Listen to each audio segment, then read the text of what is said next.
Oke.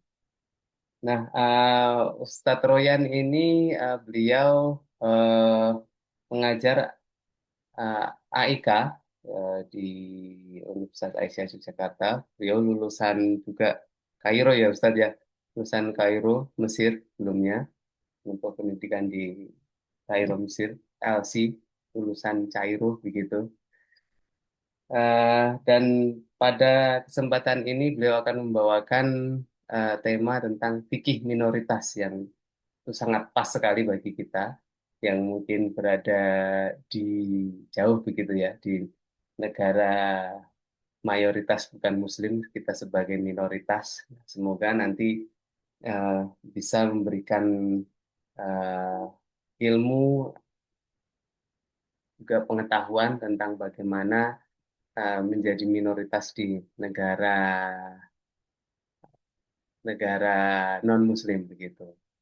Nah, mungkin itu yang bisa saya sampaikan terkait dengan saya Ustadz Royan gitu. Monggo selanjutnya saya Mas Agus mau sambutan dulu atau pripun Mas Agus atau monggo Mas Agus dulu saja. Monggo Langsung Mas aja Agus. apa, Mas? Nah, tapi boleh. Ya, monggo Mas Agus. Sebelumnya, Assalamualaikum warahmatullahi wabarakatuh. Alhamdulillahirrahmanirrahim. Wassalatu wassalamu ala asrafil anbiya'i wal mursalin wa ala alihi wa sahbihi ajma'in. Amma ba'du. Puji syukur mari kita panjatkan kepada Allah SWT atas rahmat dan hidayahnya di bulan penuh yang berkah ini kita masih dapat melaksanakan ibadah puasa.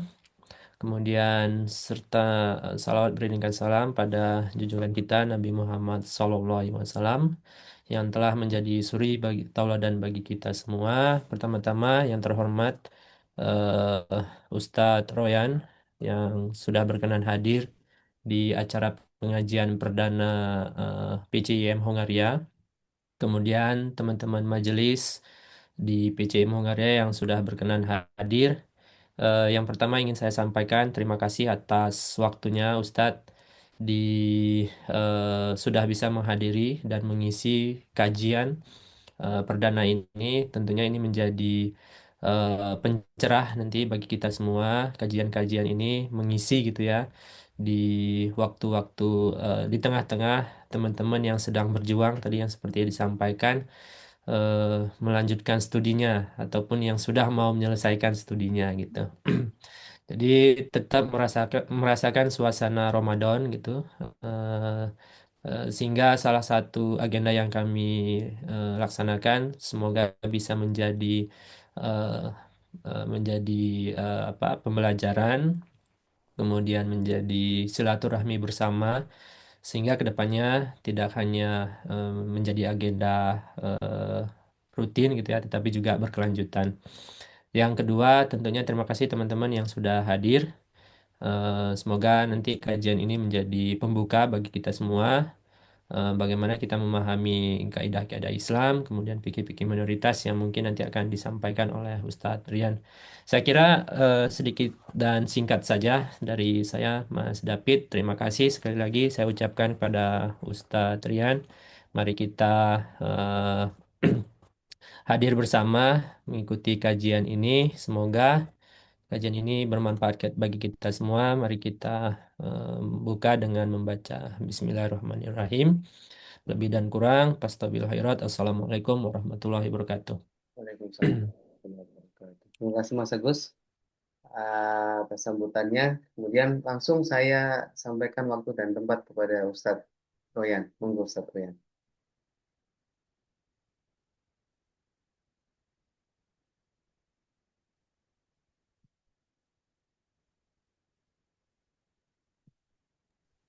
Oke, eh, Bismillahirrahmanirrahim. Assalamualaikum warahmatullahi wabarakatuh. Alhamdulillahirabbil alamin wa bihi nasta'inu ala umuri dunya waddin. Wassalatu wassalamu ala asyrafil anbiya'i wal mursalin wa ala alihi wa sahbihi ajma'in. Subhanaka la ilma lana illa ma 'allamtana innaka antal alimul hakim. Rabbana taqabbal minna innaka antas samiul alim wa tub alaina innaka antat tawwabur rahim. Yang saya hormati Pak Pak Mas apa Mas ya? Pak nggih. Pak Agus Tiara, oke Ketua PCIM Hongaria, juga di sini hadir Pak Haikal Al Asyari ya, katanya tadi PPI ya, Ketua PPI ya, Hongaria. Kemudian juga di sini ada mungkin sesepuh apa bukan ya, Bapak Denny, juga ada Pak Marhadi, Bu Marina, Pak Ari, Pak Gofar, Bu Sakinah, Pak Pak Furkon, Pak Fauzi Rahmat, teman sejawat saya, teman seperjuangan Pak David, kemudian siapa yang Pak Hardanti, Ibu nih, Ibu Rizaldi ya. Hardianti. Ya, semua semua yang saya tidak bisa sebutkan satu persatu, tapi alhamdulillah, alhamdulillah pada malam hari ini saya sangat senang sekali bisa bersilaturahmi, bisa tholabil ilmi sama-sama ya, bisa sharing di hadapan teman-teman PCIM Hongaria. Semoga apa yang kita lakukan pada malam hari ini memperoleh rahmat Allah Subhanahu wa taala dan dijadikan sebagai amal kebaikan kita di hari akhir. Allahumma amin. Salawat serta salam kita aturkan pada junjungan kita Nabi Agung Nabi Muhammad Sallallahu Alaihi Wasallam, kepada keluarganya, kepada para sahabatnya, kepada para pengikutnya. Fa insya Allah mudah-mudahan kita termasuk pengikut beliau yang senantiasa istiqomah sampai akhir hayat nanti. Bapak Ibu, saya mohon maaf, ini ngaji enteng-entengan saja nggih. Jadi sekedar share pengalaman.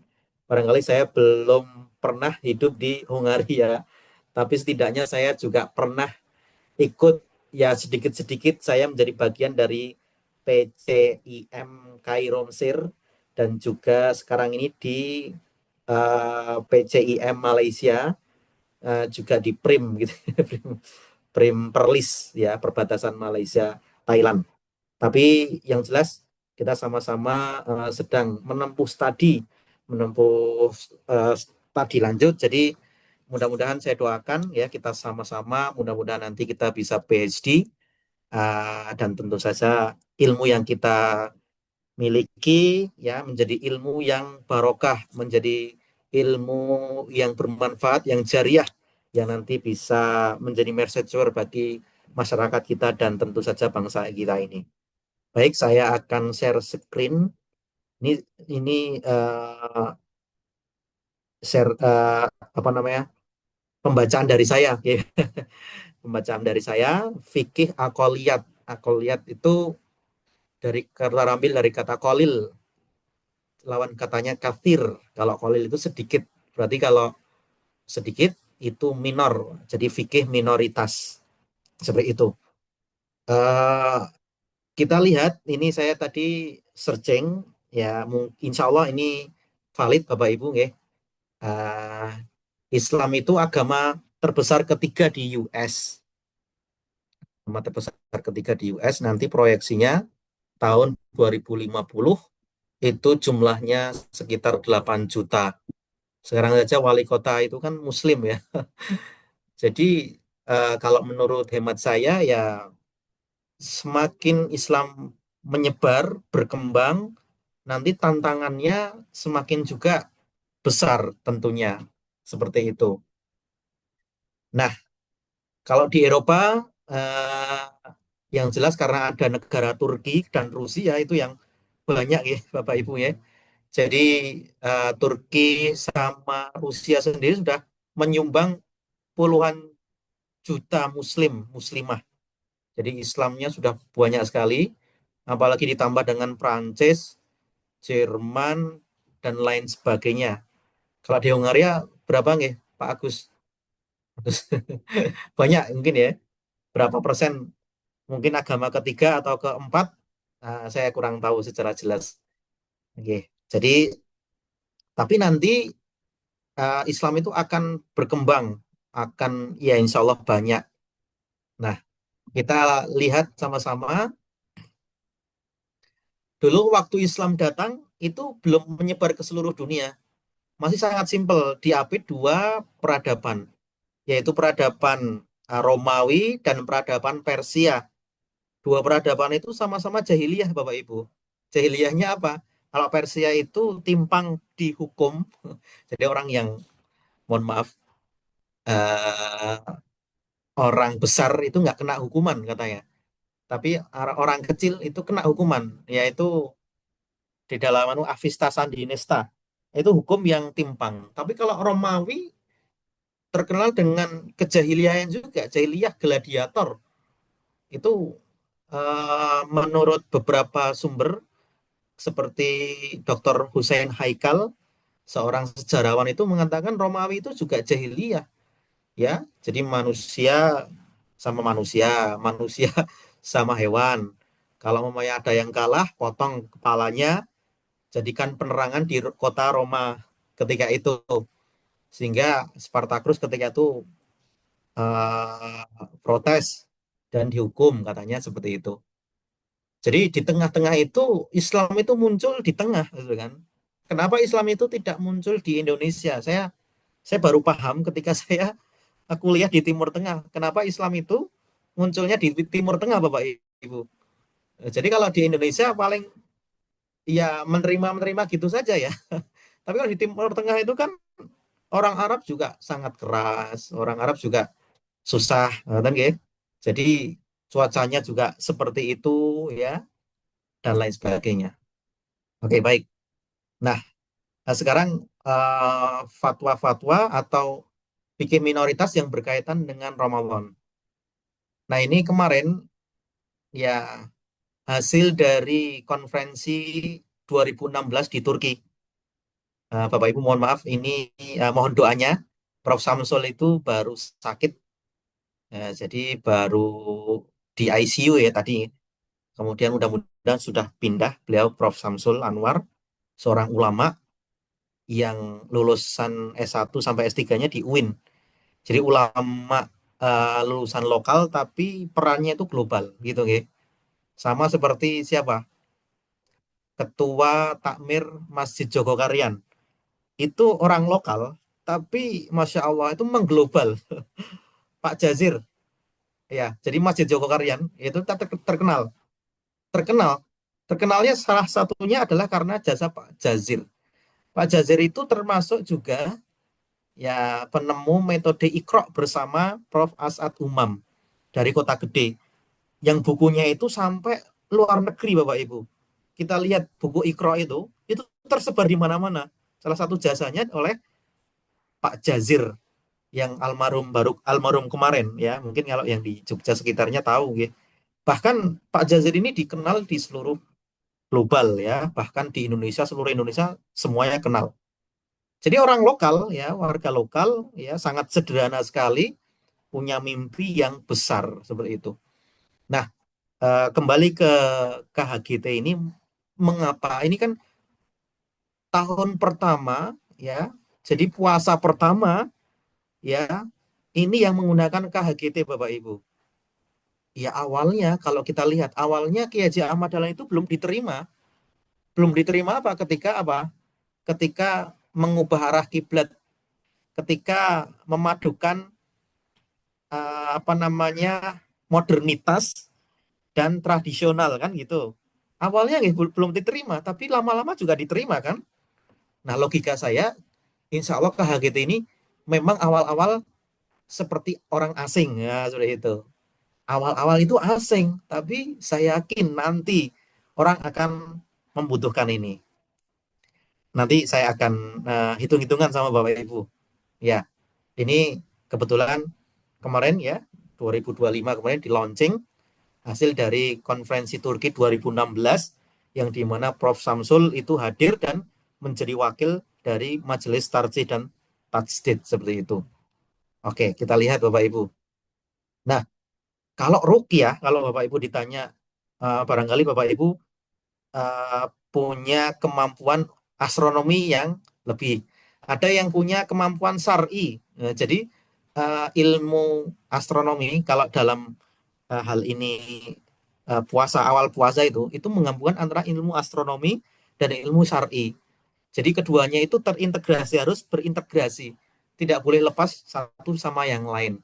Jadi ilmu syar'i membutuhkan ilmu astronomi, ilmu falak, Dan ilmu falak tentunya dilandaskan dengan syar'i seperti itu, nggak bisa dilepaskan.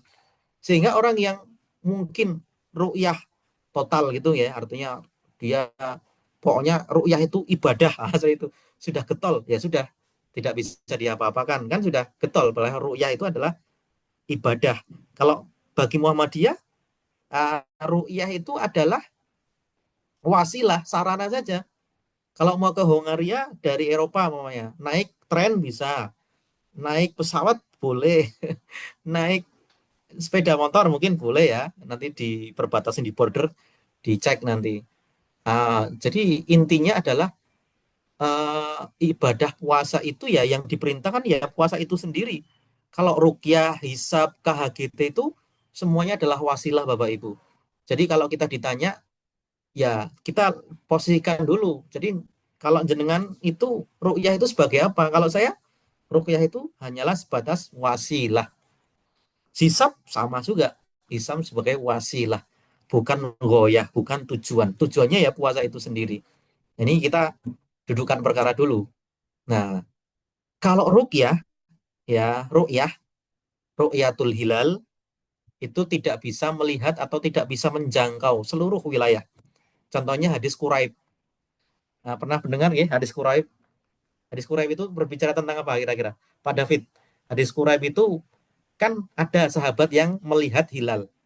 Ya, tapi melihatnya di mana? Di Syria.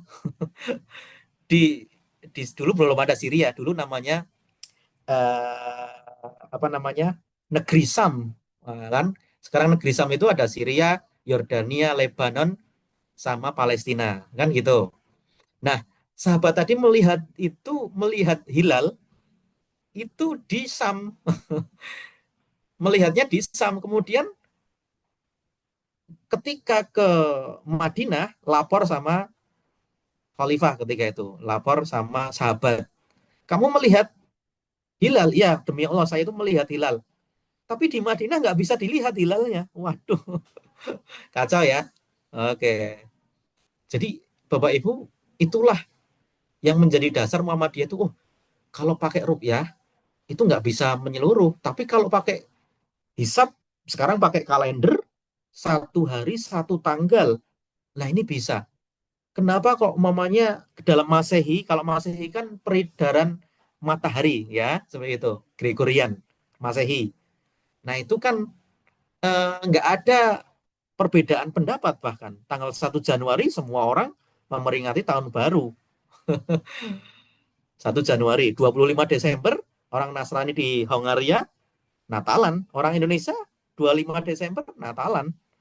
Kenapa nggak ada masalah? Ya, yang masalah adalah dalam Hijriyah. Masa 14 abad itu umat Islam belum punya kalender terpadu. Nah ini, kemarin saya mudik Pak David, mohon maaf. 2 tahun yang lalu saya mudik ke Sukabumi. Nah, saya tuh tanya sama penjual tiketnya. Penjual tiket itu bertanya balik kepada saya, lah sekarang lebarannya kapan? Wah, itu kan. Karena belum tahu, ya, seperti itu. Nah, kalau saya sudah bisa dihisap dulu waktu kemarin, ya, 2 tahun yang lalu kan pakai hisap tanggal sekian. Nah, penjual tiketnya malah bilang, saya ikut jenengan saja. Saya juga kaget. Loh, kenapa kok ikut saya? Lah, karena beda hari, beda beda harga katanya. H-berapa, H plus berapa, ini sangat menentukan harga. Oh, kalau gitu ya kita dalam apa namanya menjadwalkan sesuatu bisa jauh-jauh hari dong. Kalau mau pulang, kalau mau pulang ke Indonesia yang teman-teman Hungaria kan sudah jelas Lebaran tanggal sekian saya pulang. Nah itu kan sangat luar biasa Bapak Ibu, ya. Sedangkan rukyah ya harus nunggu dilihat dulu, ya kan? Oke, ini saya ingin hitung-hitungan sama Bapak Ibu. Pak David masih sama saya masih jelas. Masih. Oke, ngapunten ya. Saya takutnya kan masih hujan ya, takut sinyalnya ini. Oke. Nah, Bapak Ibu, kita coba lihat. Indonesia itu puasa Ramadan lalu, Ramadan 1446. Oke. Itu mulai hari Sabtu, 1 Maret 2025 dan berakhir tanggal 30. Jadi Idul Fitri kita tanggal 31 Maret. Jadi berapa hari total? 30 hari, nggih. 30 hari. 30 hari kita berpuasa. Negara Mabim, Mabim itu Malaysia, Brunei, Singapura. Itu memulai Ramadan itu tanggal 2 Maret Bapak Ibu. Dan Idul Fitrinya sama. Berarti apa? Puasanya berapa? 29 hari. Oke, sekarang kita pindah ke Tanah Suci. Arab Saudi memulai Ramadan tanggal 1 Maret. Sama seperti kita. Tapi lebarannya lebih dulu. Lebarannya tanggal 30 Maret. Berarti totalnya berapa? Orang Saudi 29 hari berpuasa. Oke, karena kita yakini bahwa bulan Hijriah itu cuma dua. Kalau nggak 29 ya 30. Jadi kalau ada orang berpuasa 28 hari, itu kurang. Kalau ada orang yang berpuasa 31 hari, itu bid'ah tambahan maksudnya. Nah sekarang, apabila masyarakat Malaysia, Singapura, Brunei, itu berpergian umroh. Umroh dari tengah ya. Kemudian apa? Ketika itu mereka lebaran di Arab Saudi. Wah, mereka awal puasa di Malaysia, Singapura, Brunei, tapi berlebarannya mereka di Saudi. Berarti cuman 28 hari ini kasus. Loh, bagaimana mungkin orang Islam kok posonya beda? Ya dia 28 hari berpuasa. Ya toh? Padahal puasa itu kalau nggak 29 ya 30. Gimana ini? Ya kalau kita nggak punya kalender ya seperti ini. Mohon maaf Bapak Ibu. Inilah, ya toh? Inilah pentingnya satu hari, satu kalender, satu tanggal, satu hari gitu. Ya niatnya bagus ya nggak? Ya niatnya Muhammadiyah itu mulia ya. Cuman belum diterima gitu aja, ya kan? Belum diterima. Tapi saya yakin lama-kelamaan diterima. Kiai Haji Ahmad Dahlan itu begitu mengubah kiblat itu pertama dikira kafir gitu. Karena kiblatnya itu menghadap ke Afrika, ke Mesir ketika itu. Karena Kiai Haji Ahmad Dahlan itu belajar di luar negeri, belajar di Mekah, tahu ilmu astronomi, ya makanya ya tahu lebih tahu seperti itu Bapak Ibu yang dirahmati Allah. Bapak Ibu yang belajar di Eropa ya lebih tahu kan, lebih global, lebih pinter. Wah, seperti itu. Nanti ilmunya bermanfaat. Nah, seperti itu. Oh ya, Menteri Agamanya udah sama. Ya, iya ya, oke. Oke. Bapak Ibu kalau fikih minoritas, nah ini permasalahan sahur dan buka sebenarnya. Pak David kalau di Hongaria itu buka puasanya jam berapa Pak David? Atau teman-teman yang di Hongaria, mohon maaf. Buka Sekarang puasanya jam 5.15 Ustaz. 5.15 Pak. Masya Allah. Kalau musim panas, bisa nggak jam 8, Bisa jam jam 9? 8 mungkin ya. Oh, Jam Iya, bisa, betul-betul bisa. ya. Iya Pak. Betul-betul Pak. Saya juga pernah buka jam 8 tuh. Nah, saya itu 2 hari yang lalu, ya, dan tadi itu di WA. Kalau 2 hari yang lalu ditelepon oleh teman. Itu teman saya itu kebetulan seorang chef, seorang juru masak, tapi di kapal gitu ya Pak, gitu. Bu. Jadi beliau ini baru bertugas, ya kapalnya itu baru di Antartika itu ya, baru di Antartika. Jadi di Antartika itu, Masya Allah, malamnya itu sedikit katanya. Jadi jam 12 kurang 5 menit atau 10 menit, itu baru maghrib itu. Nanti sahur ya, ya adzan subuhnya jam 4. Nah ini gimana ini kalau mamanya Islam kan sudah menyebar di seluruh sentero alam. Ini gimana umpamanya? Kalau ini saya kira nggak masalah. Artinya ulama sudah berfatwa bahwa yang pertama boleh kita melihat negara yang paling dekat atau negara yang memungkinkan buka puasanya lebih tidak lama seperti itu. Yang kedua, bisa mengganti di hari yang lain. Yang ketiga, tetap berpuasa dan tentu saja meskipun berat, tapi tentu saja itu baik. Ya, tapi disuruh milih gitu kan. Agama ini dilandaskan pada kemudahan sebenarnya. Tapi banyak orang yang mempersulit gitu kan. Wah, saya pokoknya nggak mau jamak sholatnya. Ternyata ketika di pesawat nggak sempat sholat. Ya, ketika sampai Eropa nggak ada masjid umpamanya. masjidnya mungkin jauh, kemudian waduh, tahu gitu saya sholatnya jamak. Lah kan sudah dibilang kalau agama itu ya dilandaskan pada kemudahan. Rasulullah itu ketika ada dua perkara, pilih yang paling mudah beliau. Ma khuyira Rasulullah sallallahu alaihi wasallam. Rasulullah itu selalu memilih ya salah satu yang paling mudah asalkan tidak berdosa.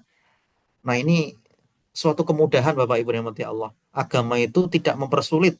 Bahkan Rasulullah itu di dalam hadis beliau mengatakan halakal mutanatiun, sungguh celaka orang yang keras ketat. Wah, seperti itu nih. Celaka artinya celaka itu dia akan gholabah ad-din. Apa? Artinya akan dikalahkan, oleh faktor eksternal seperti itu. Oke. Nah, itu Bapak Ibu, makanya kita dalam beragama itu ya insya Allah mudah, ya, mudah insya Allah tidak dipersulit. Nah, ini kemarin Majelis Tarjih memperoleh eh, apa namanya pertanyaan tentang hukum mirin oleh orang Jepang langsung ini ya. Jadi kalau MUI itu mengatakan mirin itu nggak boleh karena dia memabukkan. Tapi kalau Majelis Tarjih berpendapat bahwa mirin itu boleh untuk makanan, tapi tidak boleh dipisah dari makanan. Artinya kalau minum mirin aja, itu nggak boleh. Tapi kalau mirin itu dicampur makanan dengan sewajarnya, maka boleh. Nah, ini fatwa ini hanya khusus untuk orang-orang Jepang, Bapak Ibu. Ya, saya nggak tahu kalau mirin di Indonesia ya ada, tapi mungkin jarang ya, Pak David ya. Nah, itu. Kemudian Majelis Tarjih dan Tajdid itu sebentar lagi tanggal 28 Bapak Ibu itu akan mengadakan seminar tentang cryptocurrency, nah, gitu kan. Jadi mata uang digital. Kalau mata uang digital itu menurut MUI, nah itu kan haram. Tapi mata uang digital itu tidak bisa terelakkan dari kehidupan kita, apalagi generasi Gen Z, apalagi generasi bawahnya. Bahwa mereka itu investor-investor nggak mungkin. Ya makanya kalau majelis tarjih itu tawakuf, artinya dia tidak ada hukum, tidak menghukumi dulu, kecuali tahu tasawurnya. Nah, kalau itu ditanya orang salafi ya, mohon maaf ya, pasti kalau nggak haram ya haram banget itu kan. Ya kripto semuanya Bitcoin diharamkan. Padahal ya kita tidak tahu letak keharamannya itu di mana. Saya sampai saat ini nggak tahu letak keharamannya itu di mana. Kalau menurut saya itu hanya menjaga menjaga atau untuk penjagaan masyarakat. Karena itu kan kalau rugi-rugi banget Bapak Ibu. Ada yang membunuh karena mungkin trading kripto rugi 4 miliar itu kan. Ya itu hanya untuk penjagaan aja supaya kondisi masyarakat itu psikologinya stabil, ya seperti itu. Jadi kalau Bapak Ibu di sini ada investor yang why not gitu kan. Kalau itu nggak pengaruh dalam kehidupan Bapak Ibu, ya silahkan saja.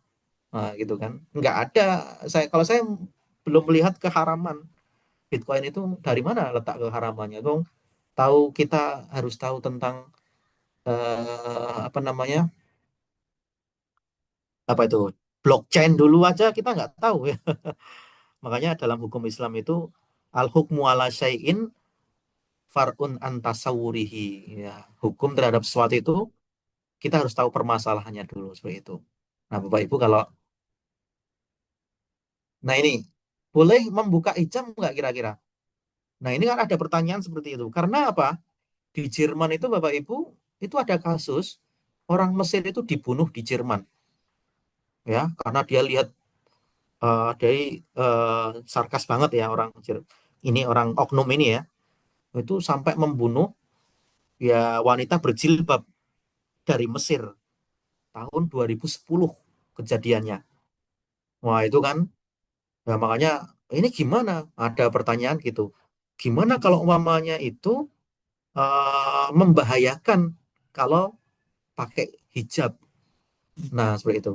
Makanya para ulama beristihad. Ya sekarang kalau umpamanya membahayakan banget, ya hijab itu sebenarnya tetap wajib.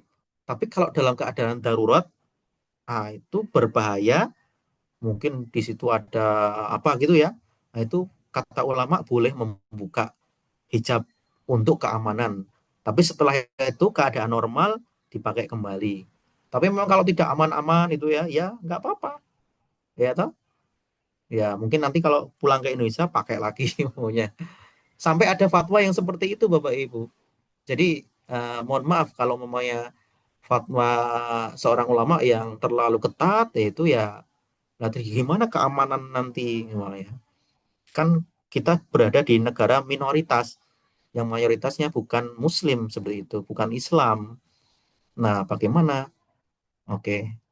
Nah, nah kan dulu tahun 90-an itu permasalahannya Darul Kufur sama Darul Islam. Ini lucu banget ini ya. Saya dengar ada guru saya yang sekolah di Inggris itu punya teman. Temannya itu mengatakan selalu gini, wah kamu kita itu hidup di negara Darul Kafir, negeri kafir gitu ya. Dia itu bahasanya itu terminologi kafir kafir terus.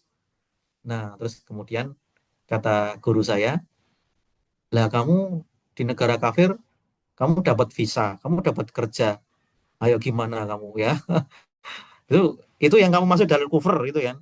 Terus dia, bagaimana kamu menyebut itu Darul Kufur, sedangkan kamu di sini enak hidupnya, ayo. Kalau di negaramu, ya itu belum tentu. Ayo, gimana? Wah iya ya, dia mikir, wah kalau gitu bukan darul kafir kalau gitu. Darul, darul dakwah. Jadi negeri dakwah. Jadi Eropa dan sekitarnya itu negeri dakwah.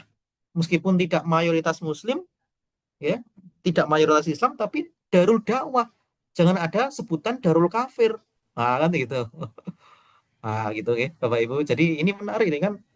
Ini perdebatan ya. Dulu ada namanya tokoh Mesir namanya Rifa'at Tantawi. Rifa'at Tantawi itu mengirim pelajar itu ke Eropa semuanya, ke Perancis terutama. Wah, gitu kan. Kemudian komentar Rifa'at Tantawi ini, Ra'aitul muslimin dunal Islam. Ra'aitul Islam dunal muslimin.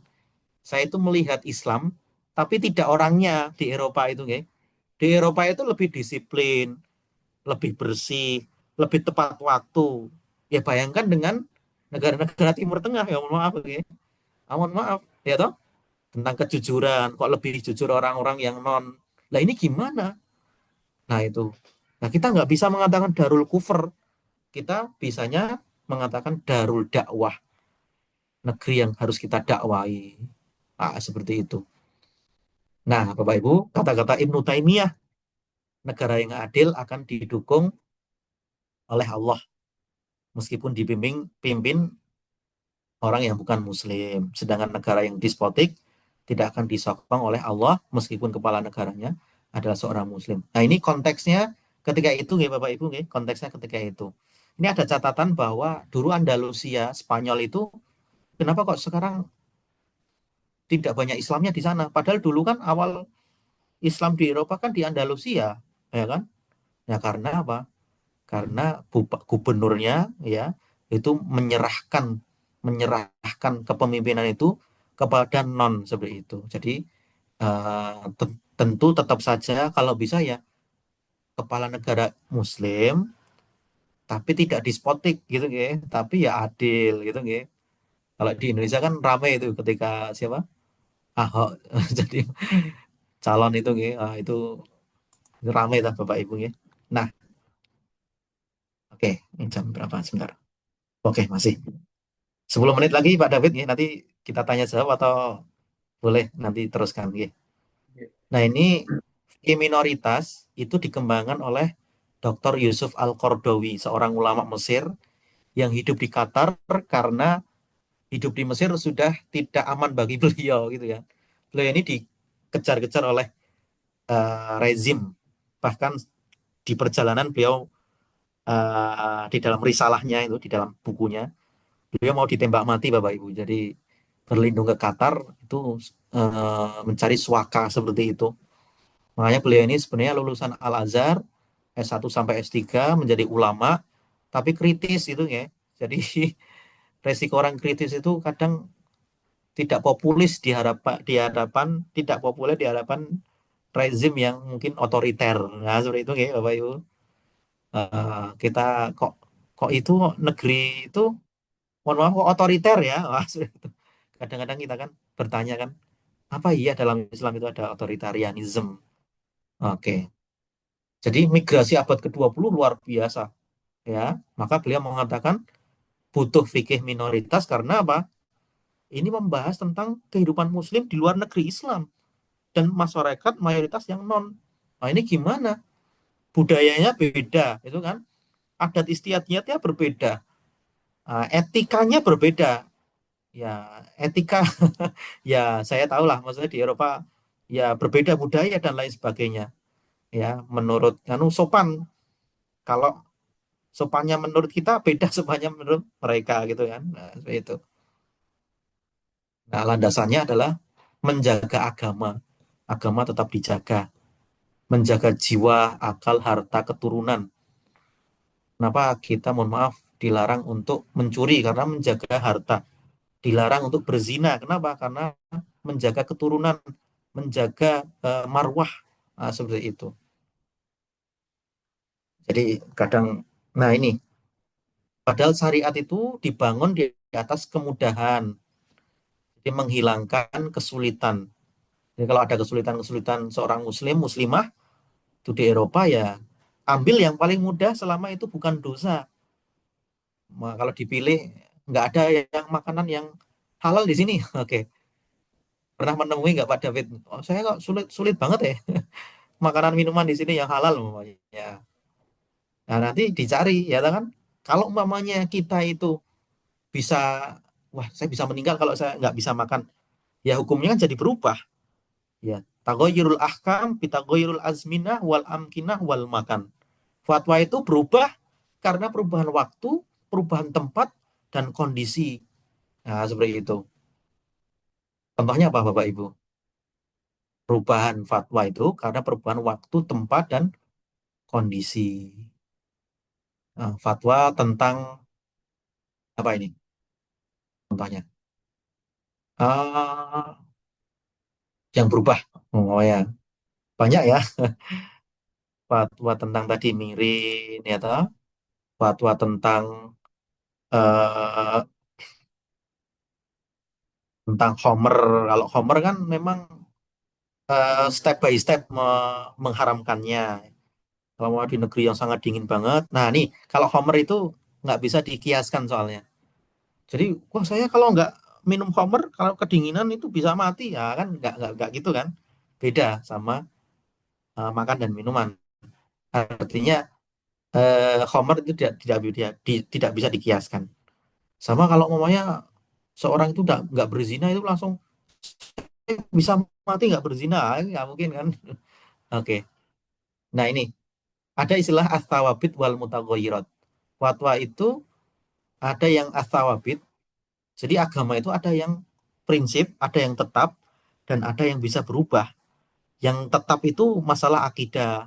Tapi yang berubah itu masalah muamalah. Boleh nggak kita menerima makanan non-muslim? Ya boleh banget. Sesembelihannya, nah, itu kan nanti ada lagi pembahasannya gitu ya, sembelihan dan lain sebagainya. Kalau di Perlis, itu ada fatwa yang jadi seorang istri boleh menuntut suaminya yang merokok untuk ditalak gitu ya. Gimana itu? Seorang istri boleh atau menuntut ya menggugat suami yang masih merokok gitu. Waduh, yang karena agak ini ya. Tapi konteksnya memang kalau di Perlis rokok itu tidak boleh ya seperti itu. Kalau di MUI masih terbatas nggak boleh di hadapan wanita hamil dan anak-anak. Nah, seperti itu. Kalau Majelis Tarjih dulu 2007 itu fatwanya masih kalau nggak makruh ya mubah Bapak Ibu. Kemudian 2011 itu fatwanya mengatakan haram seperti itu. Ya, fatwanya berubah ya kan. Nah, ini saya kalau di MUI itu berubah nggak? Ada yang merubah fatwa nggak kira-kira? Kalau kalau di Majelis Tarjih itu ada perubahan fatwa.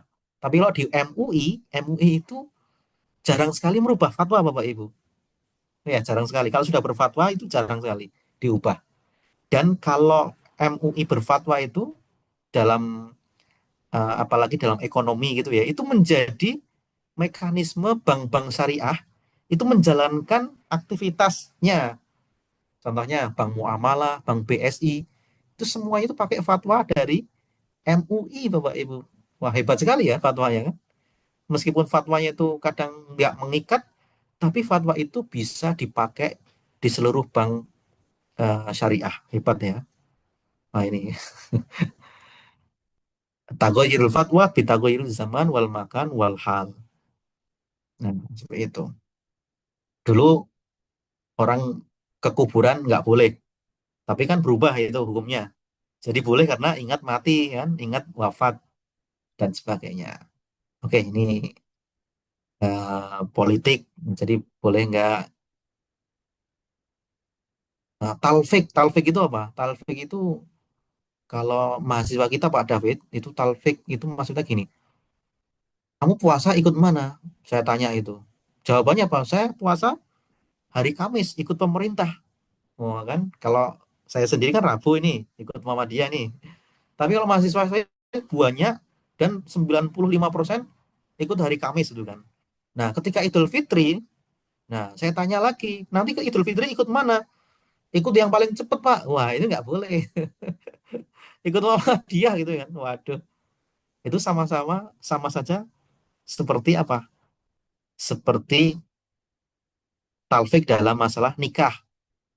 Nah, kalau nikah itu menurut Imam Abu Hanifah nggak usah pakai wali, tapi wajib pakai saksi. Imam Malik sebaliknya wajib pakai apa? Wajib pakai wali meskipun tidak wajib pakai saksi.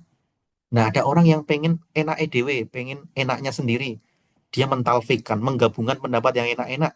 Ya tidak pakai wali, ya tidak pakai saksi gitu ya. Itu talfik dalam beragama. Seperti itu.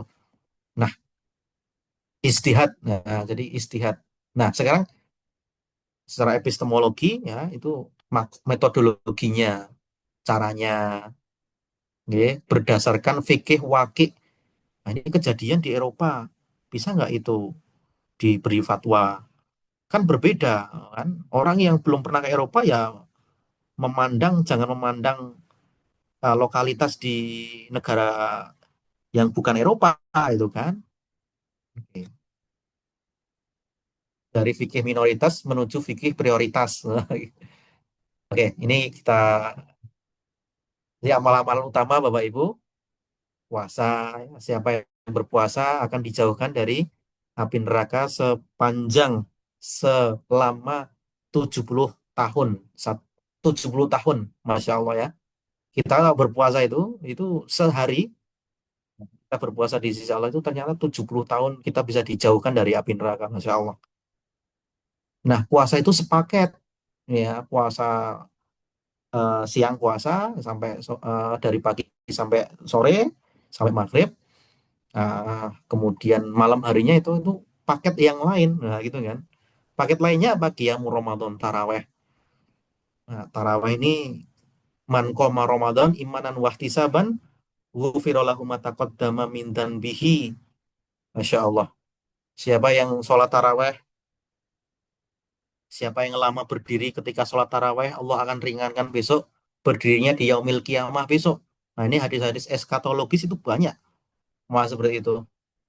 Wah, luar biasa nih qiyamul Ramadan ini ya. Kemudian yang ketiga membaca Al-Quran. Syahrul Ramadan alladzi unzila fihil Quran. Sekarang berinteraksi Quran seperti kita berinteraksi, bukan apa. Kita berinteraksi dengan Quran seperti kita berinteraksi dengan gadget, seperti kita berinteraksi dengan AI kan gitu. Hebat sekali berarti kan. Luar biasa pokoknya. Jadi 2005 jadi 50 tahun lagi kata Pak Ismail Fahmi ya yang punya drone empet itu Bapak Ibu itu proyeksinya manusia itu menjadi homo deus katanya. Manusia homo, manusia deus itu dewa. Kira-kira bahasa Yunaninya manusia yang punya kemampuan seperti dewa gitu ya. Mungkin kalau di Eropa pembawa paket itu sudah robot ya, Pak ya? Sudah belum ya, Pak? Kalau di Cina sudah robot ini kira-kira. Sudah belum ya, Pak ya? Belum, belum. Tat. Oh, belum ya. Ya, kalau di Cina sudah ya, kita lihat, loh, kok ini saya membawa paket kok robot? Nah, mungkin ya. Mungkin kata Pak Ismail Fahmi besok barangkali yang operasi kita itu robot itu ya. Tapi secanggih-canggihnya teknologi itu dia nggak tahu hakikat kehidupan ya. Min aina limada ila aina gitu kan gitu. Nggak bisa menjawab pertanyaan itu. Mau kemana setelah kehidupan? Coba kita tanya pada orang-orang yang pinter tapi ya mungkin nggak punya spiritualitas yang tinggi. Nanti setelah kehidupan kemana? Jawabannya mungkin nanti reinkarnasi. Jawabannya mungkin ya wallahu alam. Karena Al-Quran menjelaskan tentang setelah kita meninggal itu kita akan kemana? Nah, mamanya. Sedekah menuntut ilmu. Menjadi muslim yang terasing. Nah, pada al-Islam gharib, wasayaud kama bada'a. Kan itu hadisnya Nabi itu. Muslim nanti orang Islam Islam itu datang terasing. Dan nanti barangkali memungkinkan kembali dengan seperti terasing gitu ya. Fatu balil ghuraba. Ini cocok kalau untuk teman-teman muslim di Eropa itu ya. Menjadi muslim yang terasing itu ya. Ya bertakwa di tengah-tengah orang seperti itu mamanya. Bertakwa di tengah-tengah orang, Masya Allah. Wah ini luar biasa, ini spiritual yang hebat, tinggi. Nah ini semakin banyak godaannya, semakin banyak pahalanya. Semakin besar cobaannya, semakin kemungkinan dapat pahala semakin besar. Ini saya, wah ini hebat ya. Wah ini mudah-mudahan kompak saja ya. Seperti saudara loh ya. Nah, seperti saudara. Ini anak-anaknya gimana ini? Pada diajak nggak ini? Pak David, Pak Agus. Ya, ini Anak-anaknya kemana ini? Minta minggir dulu itu, Tat. Oh Anak-anak. gitu. Masya Ya. Allah. Ya, menuntut ilmu sambil ngomong, sambil bertahan hidup itu hebat banget loh ya. Kalau menurut saya, Masya Allah. Ya, dulu saya punya adik kelas itu mau sekolah di Malaysia. Terus dia tanya-tanya, nanti gini, gini, gini, gini, gini gimana? Nah, saya teringat ketika masih di Mesir. Udah tidur di masjid aja gitu kan.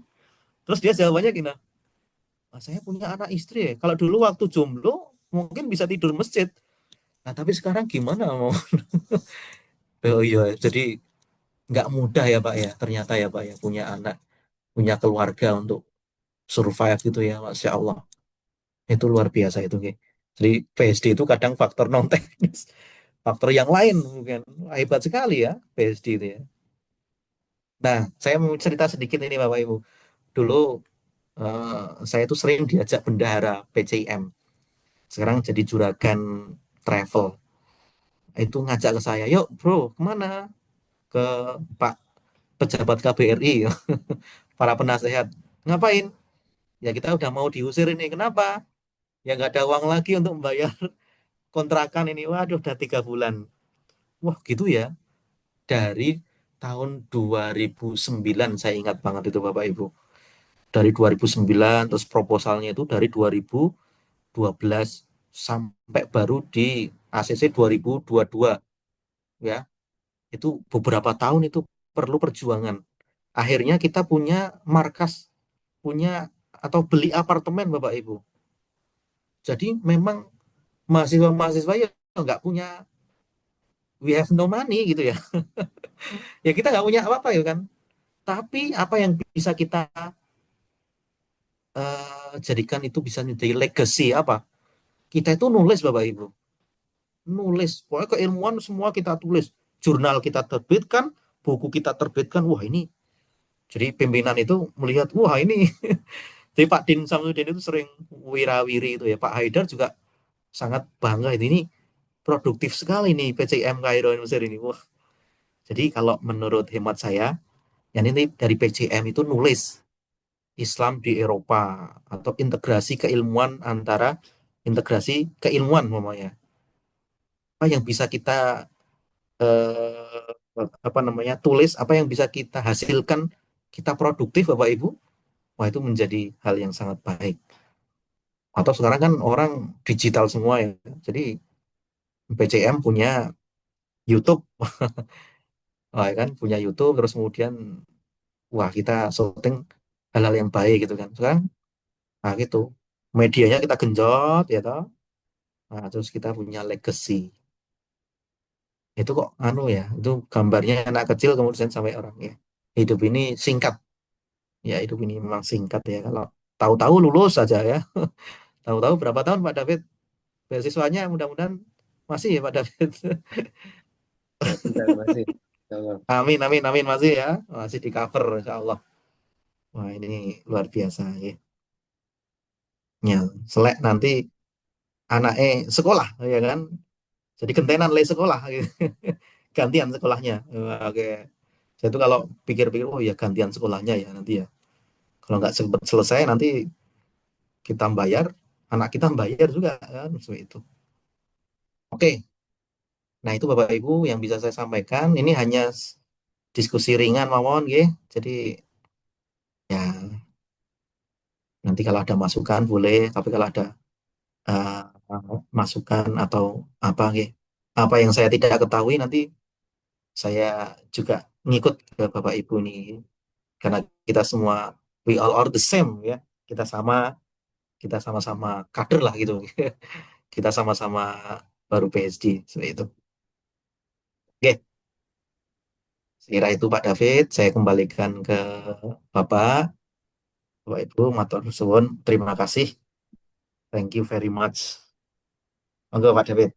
Ya, alhamdulillah. Terima kasih Ustadz atas ilmunya yang disampaikan. Sangat mencerahkan sekali.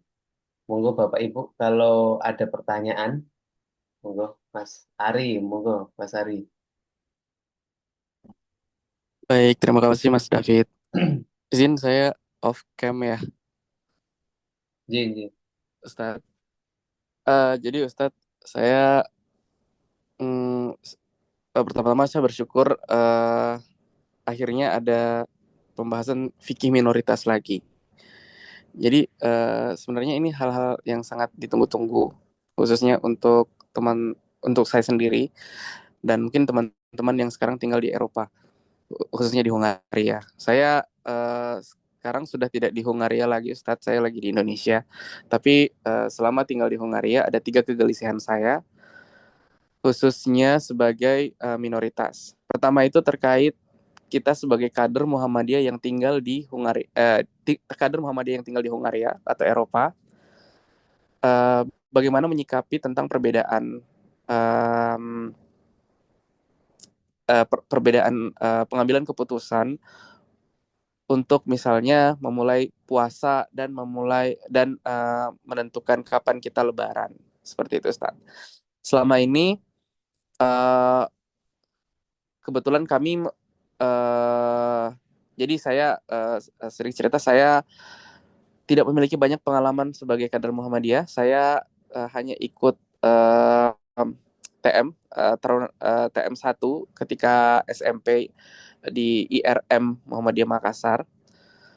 Lalu setelah itu saya tidak sempat ikut IPM dan tidak mengikut-ikut diklat Taruna Melati selanjutnya. Nah, tapi saya usahakan selama ini saya mengikuti, kebetulan keluarga saya, bapak saya adalah kader Muhammadiyah. Jadi selama ini saya mengikuti beliau. Jadi kalau mau puasa ikut kalender Muhammadiyah yang tentunya sudah tidak Ru'yatul Hilal lagi. Kita sudah pakai menggunakan hisab. Nah, ketika sampai di Hongaria, kegelisahan saya pertama itu, ketika saya bertanya, kapan kita akan mulai ya sebagai orang Muhammadiyah, kapan kita akan mulai puasa ya, gitu. Selalu tidak ada jawaban yang precise gitu, Ustaz. Katanya ngikut pemerintah. Nah, pemerintah sini kan tidak menggunakan hisab. Dia menggunakan Ru'yatul Hilal ataupun ikut di negara Saudi. Nah, karena saya melihat kita beda 6 jam dengan Indonesia, lalu saya rasa oh ya bolehlah kita ikut. Kebetulan di Hungaria itu ada 2 MMA, yaitu Asosiasi Muslim Hungaria, dan ada juga MKA, ya Asosiasi Muslim, tapi itu lebih di dikoordinasikan dengan Turki. Ya, correct me if I'm wrong ya. Kurang lebih seperti itu. Dan selama ini yang saya tahu jadwal di Masjid MKI itu hampir sama dengan jadwal puasa dan 1 Syawal di kalender Muhammadiyah. Nah, di dalam 4 tahun ini, alhamdulillah, di 5 tahun saya mengikuti itu, saya merasa bahwa selalu aja ketika akan memulai itu atau akan memulai puasa dan akan Lebaran itu akan sama waktunya dengan Muhammadiyah di detik-detik terakhirnya, karena akhirnya si MMA ikut MKA gitu. Tapi sebagai orang yang gelisah tadi itu saya tidak mendapatkan jawaban yang pas gitu. Kenapa sih kita sebagai orang akhirnya sebagai orang Muhammadiyah tidak bisa bersikap itu? Nah, tadi kan Ustadz menyinggung ya ada kalender global itu yang sudah di-launch di 2025. Nah, mungkin itu bisa nanti membantu Ustadz di-elaborate lagi kita harusnya bagaimana Ustadz.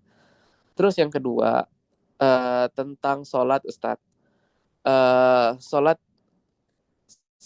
ketika kita sebagai minoritas di Hongaria, dan ketika kita saya juga akan ke Indonesia misalnya, apakah boleh Ustadz, misalnya fikih minoritas itu diterapkan misalnya kita di Indonesia, misalnya kayak gini Ustadz tentang jamak gitu Ustadz ya. Saya melihat bapak saya itu ketika akan melakukan perjalanan yang lebih dari 90, misalnya saya mau berangkat dari Indonesia, kebetulan saya tinggal di Jakarta, ketika saya akan berangkat ke bandara, lalu ini ceritanya mau perjalanan jauh ya, bapak saya itu sudah ketika azan duhur dia sudah jamak kasar gitu. Nah, sementara ada jamak kasar itu di rumah di Jakarta. Nah, ketika bapak saya itu tinggalnya di Makassar. Nah, tapi saya tinggalnya di Jakarta. Nah, ketika dia akan memulai perjalanan, dia sudah jamak kasar untuk duhur dan asar. Seharusnya seperti apa Ustadz? Apakah kita harus jamak saja, menggabungkan 4-4, atau bisa langsung jamak kasar seperti itu? Karena ketika saya tanya, saya tuh selalu mendapatkan jawaban bahwa ketika ada kemudahan, kenapa tidak menggunakan kemudahan itu, seperti tadi jawaban Ustadz. Nah, apakah memang semudah itu Ustadz apa menggunakan itu? Lalu gunanya apa jamak itu? Walaupun ada requirements khususnya Ustadz. Nah, itu mungkin mau dibantu. Yang ketiga, pertanyaan saya adalah tentang makanan Ustadz. Tentang tadi makanan halal, titik kritisnya halal haram itu Ustadz. Di Hungaria itu ada kita produk-produk poultry atau apa namanya, kayak ayam gitu atau unggas, itu ada yang memang berlabel halal. Nah, kalau kita telusuri di masjid tadi, di Asosiasi Muslim Hungaria itu banyak perdebatan bahwa kalau misalnya dia memiliki sertifikat halal, kita bisa ikuti, tetapi kita lihat lagi sertifikat halalnya sampai kapan, seperti itu. Sehingga banyak teman-teman yang mungkin atau saya sendiri khususnya di sekeluarga, kalau mau makan itu menunggu produk itu ada dulu tersedia di supermarket. Tapi kalau tidak ada, kami harus memilih menu makanan lainnya karena untuk berhati-hati. Tetapi apakah boleh Ustadz sebenarnya secara fikih minoritas kita tuh boleh makan ayam yang produk dari sana? Karena kan secara zatnya ayam itu halal ya. Namun kan kita tidak tahu bahwa ini disembelih dengan cara apa, dan apakah memang ahli kitab yang memotong unggas tersebut, apakah boleh kita makan atau konsumsi, atau seperti apa Ustadz? Apakah kita bertanya dulu untuk mencari lebih jauh lagi atau seperti apa Ustadz? Ya. Sampai ke detail itu tadi. Ya, mungkin itu Ustadz 3 pertanyaan. Terima kasih Ustadz. Ya. Karena bukannya di Hungaria itu jam 5:15 Ustadz Royan, jadi mungkin bisa langsung mawon ke pertanyaan dari Mas Ari.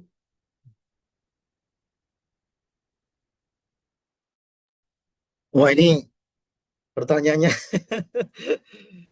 Lumayan mendadak banyak. hebat ini ya, luar biasa mau ya.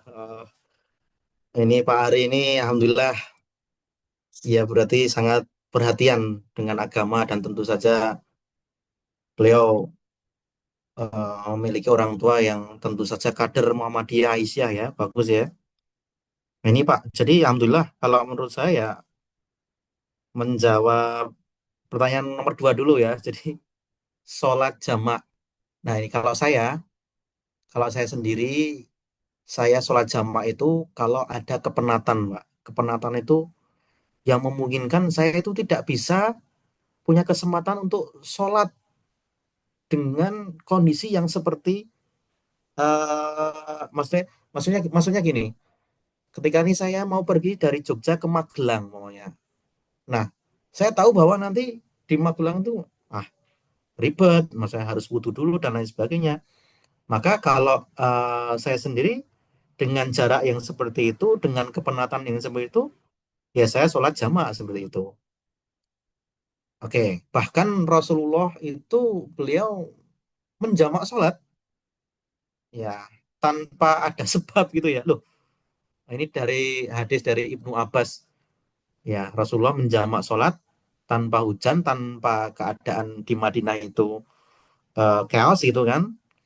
Nah, ketika ditanya Rasul kok melakukan seperti itu, alasannya adalah saya tidak ingin memberatkan kaum saya, kan seperti itu.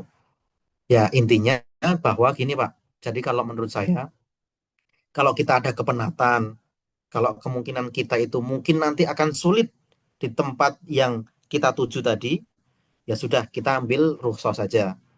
Tapi kalau kita memungkinkan untuk, oh kita insya Allah di sana ada masjid, ada ketenangan, ya itu kan kita sendiri yang bisa menjawab seperti itu. Artinya ya kita mau mengambil rukhsah atau kita tidak mengambil rukhsah itu tergantung kita seperti itu. Tapi kalau saya sendiri kalau dihadapkan dengan perkara yang seperti itu saya ngambil rukhsah, Pak. Karena saya itu mau ke Malaysia itu kebetulan mampir Singapura dulu. Waduh, ternyata di Singapura itu ya di bandara itu nyari masjid, nyari musola itu ya tidak semudah di Malaysia, tidak semudah di Indonesia gitu ya.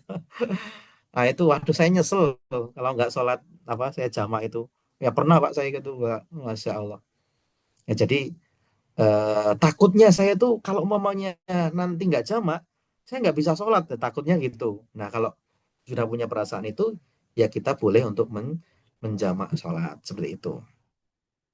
Kemudian eh, yang pertama tadi tentang hisab dan ru'yah. Nah ini eh, saya pernah tadi matur, saya pernah menyampaikan tadi bahwa yang namanya hisab dan ru'yah itu adalah wasilah bukan ghoyah. Hisab dan ru'yah itu adalah sarana, bukan tujuan itu sendiri. Tujuannya itu puasa, kalau menurut saya. Dan pemahaman beberapa ulama saya lihat, jadi perdebatan terus-menerus tentang hisab ru'yah, itu nggak akan selesai-selesai, gitu ya. Nggak akan selesai-selesai. Artinya apa? Ada yang bersikukuh bersikeras tentang oh saya ru'yah itu adalah ibadah itu sendiri. Sumuli ru'yati wa aftiru li ru'yati fa in humma alaikum fa akmilu iddata sya'ban salasin, kan gitu hadisnya. Jadi kamu harus melihat bulan ya. Kamu berpuasa karena melihat. Sedangkan yang punya pemahaman hisab itu kan yang penting bulannya itu kan hadir seperti itu. Bulannya itu ada. Ya, meskipun ya tidak terlihat, meskipun secara kasat mata tidak terlihat. Kenapa? Karena tertutup awan, kabut dan lain sebagainya. Yang ketiga, ya dulu majelis tarjih itu menggunakan ru'yah, Pak Ari. Jadi majelis tarjih itu menggunakan ru'yah. Ya kan ada HBT-nya kan dari ru'yah, karena ru'yah itu ada something di ru'yah. Jadi ru'yah itu tidak bisa melihat secara global. Muhammadiyah pindah ke hisab. Begitu ke hisab 2025 ini pindah ke KHGT. Nah, itu kan sebuah transformasi sarana untuk menentukan awal bulan. Seperti itu. Kalau menurut hemat saya, ya kalau umpamanya dengan kalender KHGT itu bisa menyatukan, ya why not? Tapi kalau umpamanya Pak Ari berada di Hongaria katalah. Orang Hongaria semuanya mungkin belum ada PCM ya, mungkin ya, mungkin semuanya, oke, semuanya metodenya ikut sama muftinya, ikut sama ketua MSA tadi.